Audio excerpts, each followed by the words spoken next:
नमस्कार दोस्तों, स्वागत है आपके अपने चैनल विनोद हिंदी पॉइंट में। दोस्तों, आज के इस वीडियो में झारखंड पीजीटी की परीक्षा में जो प्रश्न पूछे गए हैं, उन प्रश्नों के साथ-साथ हम कट ऑफ पर भी बात करने वाले हैं। एक अनुमानित कट ऑफ क्या हो सकती है, उन सभी बातों को हम आज के इस वीडियो में हम देखेंगे। परीक्षा जो है 22 अगस्त, 23 अगस्त और 24 अगस्त 3 तिथियों में कराई गई थी। 22 अगस्त की परीक्षा में जो प्रश्न पूछे गए हैं, कुछ प्रश्नों का संग्रह आप लोगों के समक्ष प्रस्तुत है। पहला प्रश्न था जयशंकर प्रसाद की रचनाओं का कालक्रम लगाना था। उसके बाद पूछा गया था अंतपुर का छिद्र, ये नाटक किसका है? तो इसका सही उत्तर हो जाएगा गोविंद वल्लभ पंत जी का ये नाटक है। अगला प्रश्न है रणेंद्र के किस उपन्यास में मुंडा जनजाति के विलुप्त होने का वर्णन है? तो विकल्प में एक था गायब होता देश करके, ये सही उत्तर होगा। अगला प्रश्न है आषाढ़ का एक दिन नाटक का मुख्य पात्र कौन है? तो इसका जो मुख्य पात्र है वह कालिदास है। अगला प्रश्न दिनकर की रचनाओं का कालक्रम लगाना था। उसके बाद है कालिदास को किससे लिखने की प्रेरणा मिली? तो वो मल्लिका से मिली। अगला प्रश्न माँ कहानी में प्रकाश की माँ का क्या नाम है? तो प्रकाश की माँ का नाम था करुणा। अगला प्रश्न पिता कहानी के लेखक कौन है? तो पिता कहानी ज्ञान रंजन की है। अगला प्रश्न स्कंदगुप्त नाटक में कितने अंक हैं? तो स्कंदगुप्त नाटक में जो है 5 अंक हैं और 33 दृश्य हैं। अगला प्रश्न स्कंदगुप्त नाटक का प्रकाशन वर्ष क्या है? तो इसका प्रकाशन वर्ष जो है 1928 ईस्वी। उसके बाद पूछा गया था झुनिया के पति की मृत्यु कहाँ होती है? तो झुनिया के पति का ये जो गोबर है, गोबर झुनिया का दूसरा पति है। इसके पहले पति की मृत्यु जो है ये बम्बई में होती है। विकल्प में बम्बई उत्तर सही होगा। अगला प्रश्न है मैला आंचल उपन्यास के लेखक कौन है? तो फणीश्वर नाथ रेणु है। मैला आंचल में प्रशांत से संबंधित एक कथन पूछा गया था। अगला प्रश्न कौन सी भाषा 8वीं अनुसूची में शामिल नहीं है? तो विकल्प में भोजपुरी था, सही उत्तर भोजपुरी हो जाएगा। उसके बाद पूछा गया था पूर्वी हिंदी किस अपभ्रंश से निकली है? तो पूर्वी हिंदी जो है ये अर्धमागधी से निकली है। अगला प्रश्न अपभ्रंश का वाल्मीकि किसे कहा गया है? तो अपभ्रंश का वाल्मीकि स्वयंभू को कहा गया है। अगला प्रश्न देवसेना से संबंधित एक गीत पूछा गया था। अगला प्रश्न चिंतामणि का प्रकाशन वर्ष पूछा गया था। तो चिंतामणि का प्रकाशन वर्ष 1939 ईस्वी है। उसके बाद पूछा गया था भारत दुर्दशा नाटक के दूसरे अंक में कौन गाता है? तो भारत दुर्दशा नाटक में जो है दूसरे अंक में भारत स्वयं गाता है। इसमें कुल 6 अंक हैं। अगला प्रश्न इश्कनामा जो है किसकी रचना है? तो इश्कनामा ये बोधा की रचना है। यह 20 प्रश्न जो इकट्ठा हुए हैं यह 22 तारीख की परीक्षा में पूछे गए थे। उसके बाद आइए हम देखते हैं 23 तारीख की परीक्षा में कौन से प्रश्न पूछे गए थे।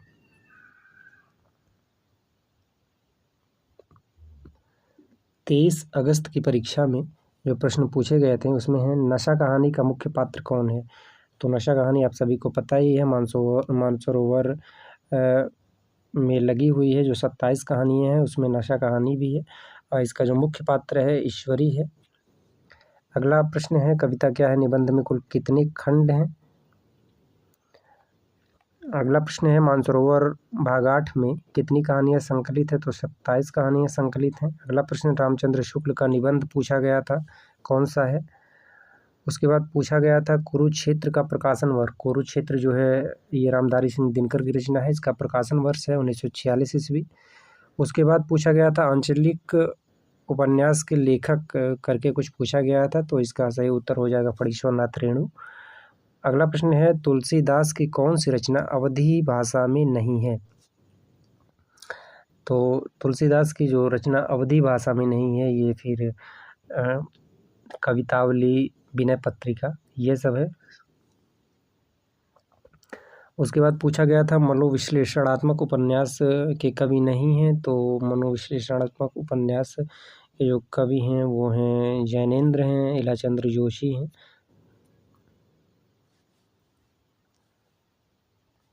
अगला प्रश्न तुलसीदास की अंतिम रचना कौन सी है? तो इनकी अंतिम रचना जो है हनुमान बाहुक है, जो बाहु पीड़ा से संबंधित है। उसके बाद पूछा गया था नागरिक प्रचारणी सभा के सभापति कौन है? तो नागरिक प्रचारणी सभा जो है 1896 में ये अर्धवार्षिक अधिवेशन जब इसका हुआ था तो इसके अध्यक्ष उस समय थे जस्टिस नॉक्स। उसके बाद तो 1893 में नागरिक पिछाड़ी सभा की स्थापना हुई। रामनारायण मिश्र, शिव कुमार सिंह, श्याम सुंदर दास, यह तीनों नागरिक पिछाड़ी सभा से संबंधित थे। अगला प्रश्न, दोहा कोश किसकी रचना है? तो इसका सही उत्तर हो जाएगा सरापा। नाथ साहित्य के प्रवर्तक कौन है? तो गोरखनाथ हैं। आदि प्रवर्तक की बात की जाए तो शिव है। अगला प्रश्न, कामायनी को मानव चेतना का रसात्मक इतिहास किसने कहा? तो इसका उत्तर हो जाएगा नंद दुलारी वाजपेयी। उसके बाद पूछा गया था हो होरी नाटक किसका है? तो ये अंबिका दत्त व्यास का नाटक है। उसके बाद पूछा गया था प्रेमचंद के उपन्यासों का कालक्रम पूछा गया था। तो इसमें जो है सेवा सदन 1918, उसके बाद 1936 में गोदान। अगला प्रश्न पूछा गया था टोकरी भर मिट्टी कहानी के रचनाकार कौन है? तो इसका सही उत्तर हो जाएगा माधव दास स्प्रे। अगला प्रश्न हो जाएगा उपभाषा और बोलियों से संबंधित प्रश्न पूछा गया था, जिसमें 18 बोलियां और 5 उपभाषा। उसके बाद जो है 24 अगस्त की परीक्षा में जो प्रश्न पूछे गए थे वो हैं कामायनी पर जयशंकर प्रसाद को कौन सा पुरस्कार मिला? तो कामायनी को पर जयशंकर प्रसाद को मंगला पारितोषिक मिला था। उसके बाद पूछा गया था गुल्ली डंडा कहानी में गोइयाँ का क्या अर्थ है? तो इसका अर्थ हो जाता है गोइयाँ का अर्थ होगा मित्र होगा, सखा होगा, सहचर होगा। अगर आप ग्रामीण क्षेत्र से होंगे तो फिर गोइयाँ कह के जो है ये संबोधित करते हैं एक दूसरे की तरफ लोग। इसका अर्थ है मित्र, सखा, सहचर। आंचलिक शब्द सर्वप्रथम किस उपन्यास में आया था? तो मैला आंचल इसका सही उत्तर होगा। अगला प्रश्न है कर्पूर मंजरी नाटक के रचनाकार कौन है? तो कर्पूर मंजरी ये जो है राजशेखर की रचना है, ठीक है। इसका जो अनुवाद किए थे ये भारतेंदु हरिश्चंद्र किए थे। अगला प्रश्न, खड़ी बोली हिंदी की प्रथम रचना कौन सी है? खड़ी बोली हिंदी की प्रथम रचना कौन सी है? अयोध्या सिंह उपाध्याय हरिऔध का ये प्रियप्रवास है, 1914 में लिखा गया था। अगला प्रश्न है हिंदी का आलोचनात्मक इतिहास किसकी रचना है? हिंदी का आलोचनात्मक इतिहास जो है ये राम कुमार वर्मा की रचना है। उसके बाद पूछा गया था गोबर का क्या अर्थ है? तो गोबर का जो अर्थ है ये अर्थ पूछा गया था, तो ये वो हो जाएगा गोदान कहानी में जो पात्र है गोबर, उसी से संबंधित पूछा गया था। अगला प्रश्न है गोदान कहानी से गोदान उपन्यास से संबंधित जो है एक कथन आया था, माफ़ कीजिए, गोदान कहानी नहीं एक उपन्यास है, कृषक महाकाव्य के नाम से जाना जाता है। ये तो प्रश्न हो गए हैं 22, 23 और 24 तारीख की परीक्षा में जो प्रश्न पूछे गए थे। अगर देखा जाए तो इन सभी प्रश्नों का जो स्तर है ना तो बहुत ज़्यादा कठिन है ना तो बहुत ज़्यादा सरल है।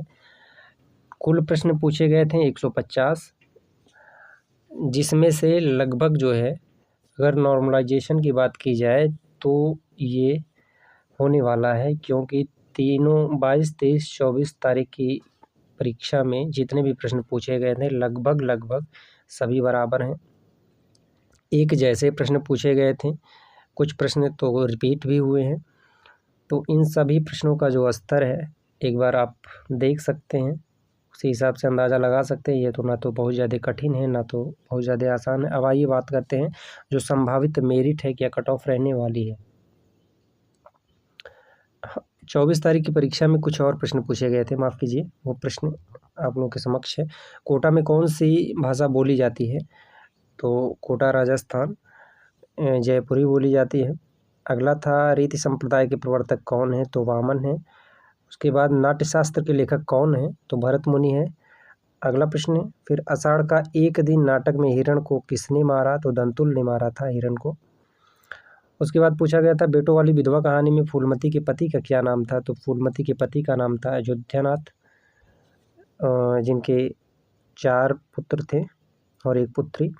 अगला प्रश्न होरी के गाय को जहर किसने दिया? तो होरी के गाय को जहर उसके भाई हीरा ने दिया था। उसके बाद पूछा गया था खड़ी बोली का प्रारंभ कब से माना जाता है? तो 19वीं सदी। उसके बाद पूछा गया था भारतेंदु का कौन सा नाटक ऐतिहासिक है, तो भारतेंदु का जो ऐतिहासिक नाटक है वह है नील देवी।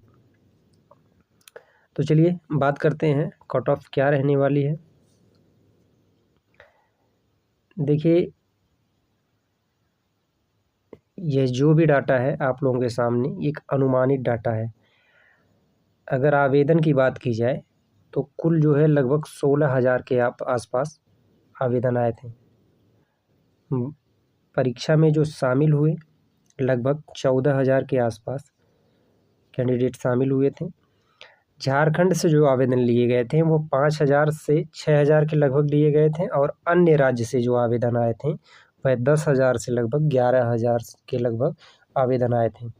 सबसे ज़्यादा आवेदन उत्तर प्रदेश से आए थे। उसके बाद जो है